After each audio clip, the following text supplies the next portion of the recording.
Olá, terceira série, tudo bem? Em breve nós teremos aí a nossa live, né? No mês de julho. Essa semana agora entra do oitavo e do nono, e na outra semana vai entrar de vocês, tá?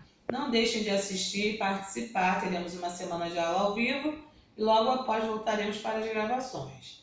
Hoje, conforme deixado na aula passada, para que vocês pesquisassem, nós vamos falar sobre vozes verbais, né? As vozes verbais costumam ser divididas em voz passiva, voz ativa e voz reflexiva. Vamos ver hoje aí algumas características de cada uma delas. A voz ativa, passiva, a voz passiva está dividida em passiva analítica e em passiva sintética. Ativa, passiva, que pode ser analítica ou sintética, e voz reflexiva. Algumas vezes esses enunciados podem passar de voz ativa para voz passiva e vice-versa, dependendo da intenção do interlocutor em evidenciar determinadas informações. Vamos ver aí. Voz ativa, o verbo está na voz ativa quando o sujeito, vocês devem lembrar quem é o sujeito, né, meus amores? Quando o sujeito gramatical é o agente da ação, ou seja, quando o sujeito gramatical pratica a ação verbal. Mariana leu o livro. Quem leu o livro? Mariana. Mariana é o sujeito que está praticando a ação de ler. A avó fez o almoço. A avó é o sujeito gramatical que está praticando a ação de fazer o almoço. Voz passiva. A voz passiva relaciona-se também com o verbo significativo e o sujeito. Vejam bem. Porém, neste caso, o sujeito vai sofrer uma ação, ele não vai praticar a ação. A voz passiva se divide em passiva analítica e passiva sintética. Confira a seguir as peculiaridades de cada uma.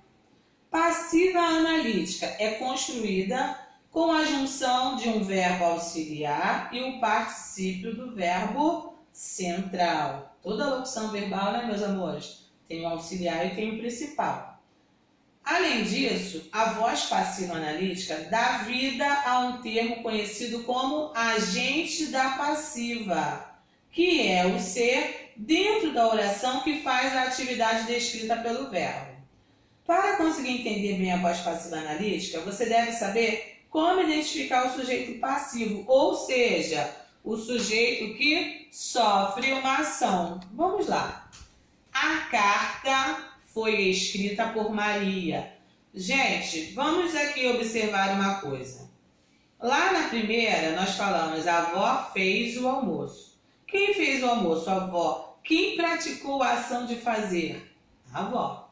Esse sujeito está agindo, está praticando.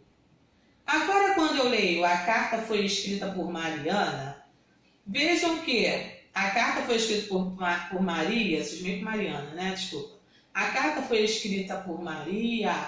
Vejam que nesta hora aí não é a carta que está escrevendo. Existe um agente nessa oração que está praticando aí uma ação, que é por Maria. Quem escreveu essa carta? Maria. Só que Maria não é o sujeito, né? O sujeito dessa oração aí é a carta. Logo, a carta está sofrendo a ação de ser escrita. Não é ela que está escrevendo. Então, qual a estrutura dessa carta? Qual a estrutura dessa oração aí? O sujeito não é agente, o sujeito é paciente, porque ele está sofrendo a ação, né? Então, vamos ler ali. Para identificar o sujeito dessa oração, faça o mesmo processo. Identifique o verbo da oração, foi escrita, né? Uma locução, que neste caso é representado pela junção do verbo, que está ali verbal, mas é verbo auxiliar, é representado pela junção do verbo auxiliar. Quem é ele ali? Foi, né? Que é o verbo ser. E que corresponde à palavra foi. E do particípio do verbo central, que corresponde ao termo escrita. Foi escrita, né? Após, pergunte quem foi escrita e você irá se deparar com a carta. E, portanto, encontrará o sujeito. Quem foi escrita? A carta. Mas essa carta, esse sujeito dessa oração é passivo por quê? A carta? Porque não tem a capacidade de fazer qualquer ação. Ele, né, no caso, que é a carta, e uma carta não faz nada, é um objeto inanimado. No entanto, quem de fato a escrever é conhecido como o agente da passiva. o ser animado que desencadeia a ação descrita pelo verbo. Resumindo o que o texto falou, gente, eu já expliquei. A carta foi escrita, não foi a carta que escreveu. Ela sofreu a ação de ser escrita por quem? Por Maria. Dentro da voz passiva analítica, eu tenho o agente da passiva que pratica a minha ação e não o sujeito. Passiva sintética.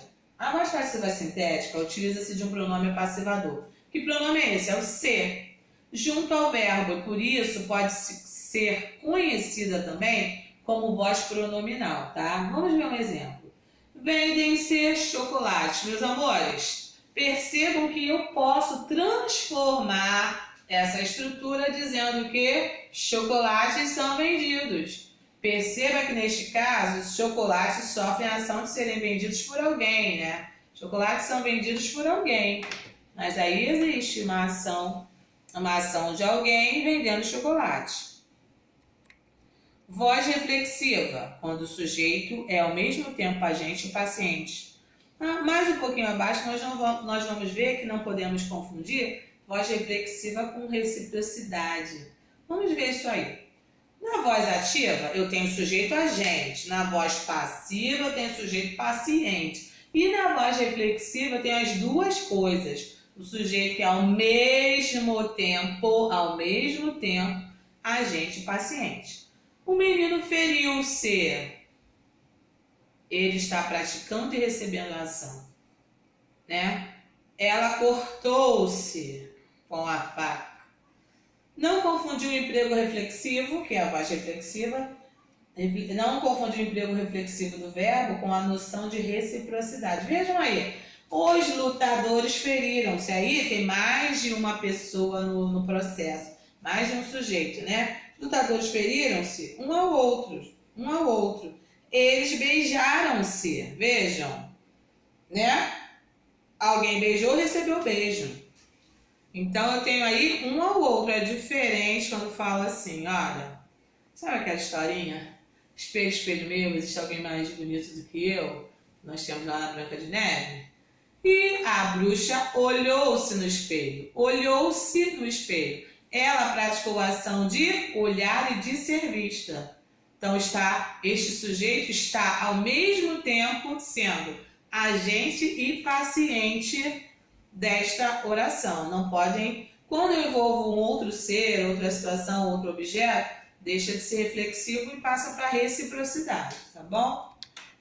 Para a próxima aula, eu vou deixar para vocês esses exercícios. Tem o número 1, que vocês vão marcar se a resposta é A, B, C, D ou E. Quando eu passo da voz passiva à construção, os ateus despertariam a ira de qualquer fanático, como é que ficaria? Os ateus, a ira seria despertada, teria sido despertada, despertar-se-á, fora despertado, teriam despertado. Aí vocês vão ver direitinho, tá? Estou falando da ira, tá, pessoal? Número 2, vocês têm uma tirinha, vocês devem ler essa tirinha e depois responder A, B, C e D, referente aí a essa tirinha, tá? Número A, B, número 3, tem a frase também sobre a tirinha, número 4 sobre a tirinha, era número 5, mas eu botei 6, não sei porquê, mas vocês também vão olhar tem 3 frases, quais destas 3 estão classificadas, só tem uma que está classificada de forma correta, vão marcar essa daí, tá? Então vocês vão ficar aí com essas atividades para a próxima aula. Um beijo.